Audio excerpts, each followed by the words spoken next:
Welcome to the Crypto Teacher. And you know I come back with that video just to make you think. Don't forget to like and subscribe to the channel. And guys, we have drama on Sunday. Binance's CZ selling over $500 million worth of FTX token. Now this is what CZ posted.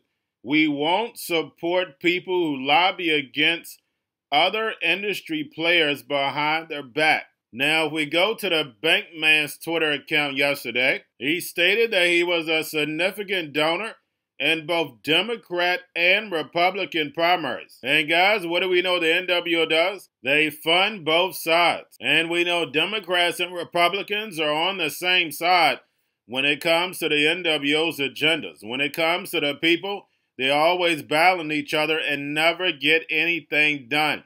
But when it comes to this new digital economy, we know they're going to push this forward. Now, we know Binance was a big investor in FTX from the beginning. And we know stable coins are just like dollars. They print them out of thin air and go buy things that have value.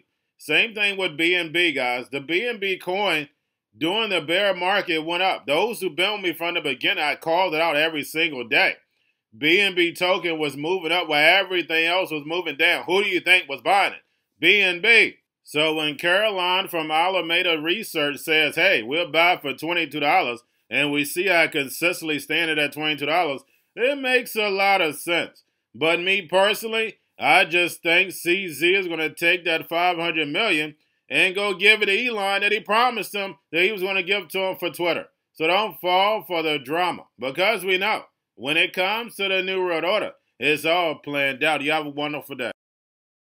He has two jobs as he is at the helm of Twitter. He has to make this a more profitable company, and he also has to make sure that the employees that were working in the old regime when there were bots and things that weren't working with respect to censorship, that they no longer have the power to do that anymore. So to that employee, while it's always difficult to lose a job, to be very shell-shocked by this seems a little surprising to me. Yeah, I mean, it's part of corporate America. You have to hope your company makes money, and then you can keep your job. Look, I don't know what you would do with $44 billion, but if I invested $44 billion, I'd want it to make money. That's what he's trying to do. And there's two ways to make money: cut down on expenses and expand revenue streams. I think the example of the latter is charging people $8 a month for a blue check, and maybe the other is part of keeping down expenses. You know, a lot of people think he overpaid for it. If that's true, that means they have a lot of overhead that they have to get rid of. And, you know, nobody's entitled to a job. You and I could be let go tomorrow if they think they can't afford us, or the paper or channel isn't making money. So, no one should be shocked by that. It's painful to the individual, but you know, some of these people seem to be want a guarantee of a lifetime job. And also, let's be frank, a lot of the opposition to Elon Musk seems to be based on the idea of politics, that he's not someone they can count on to suppress news and so forth. Yeah. And actually, I just will point out the fact that he's going to, giving some people very generous severance packages as well. It's not like they're going to be completely cut off from their paycheck to give them some time to rebound. Now, you mentioned this idea of making money. How does he make money? He makes money by either cutting costs, right, or raising ad revenues. But that's going to prove to be a little bit difficult, at least initially, because as Connell points out, you've got these big name companies that are pausing to see what happens. You know, is Elon going to break Twitter or make it more broken than it already is? Conservatives certainly don't think so, but some of these companies want to see what happens. Your thoughts if too many companies get on board and pull the ads?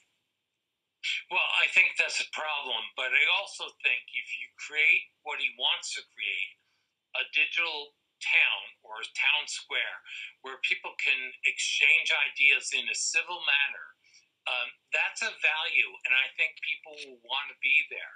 So also, I think what he's trying to do, you mentioned ad revenues. They're very important, but he's trying to find other streams that would, you know, get him through the rough times, like the $8 a month for the blue check. Just as cable news has subscription, as well as ad revenues, and so does the Journal. So I think he's looking at all ways to do that. I think we should wish him well. Again, a lot of this seems to be politically motivated, and I hope it passes by. I hope he irons out all these kinks in the beginning, and it prospers. We're going to a different economy, and we're going to be learning more about that as we go. But clearly, we're learning that things can be done from remote locations. We're learning that technology can replace people even more than we thought. We're not going back to the same economy. We're recovering, but to a different economy, and it'll be one that is more leveraged to technology. And I worry that that is going to make it even more difficult than it was for many workers. In Silicon Valley, and my friends who work in technology know that what we did to the manufacturing workers, we are now going to do to the retail workers, the call center workers, the fast food workers, the truck drivers, and then even bookkeepers, accountants, insurance agents, lawyers, and on through the economy. So what happened to the manufacturing workers is a very clear sign. This effort. And China has big plans for this. They intend to seed their digital yuan into the global environment by giving it away to visitors at next winter's Olympics. When they arrive at the airport, they're going to get yuan digital wallets. They're going to receive digital yuan.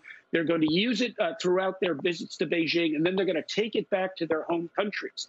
They see this as a huge advantage. Why? Because who controls the underlying protocols, who controls the underlying standards of the future of money will control the future of money.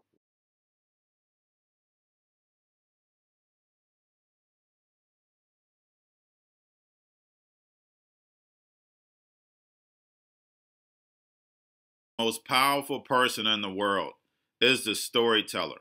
The storyteller sets the vision, values, and agenda of an entire generation to come. Steve Jobs. And guys, you know I truly believe in this. When you look at the New World Order, they're the storytellers. And that's the reason why I wrote my New World Order book. But guys, now it's time to change the current generation. And I wrote 3 kids' books. You know I love the Trinity because I understand the power that's in it. So I have 3 books. We have an opportunity to change the generation, to educate, not just me, but I want to show you that I take action on a daily basis. And I want you to take action on a daily basis.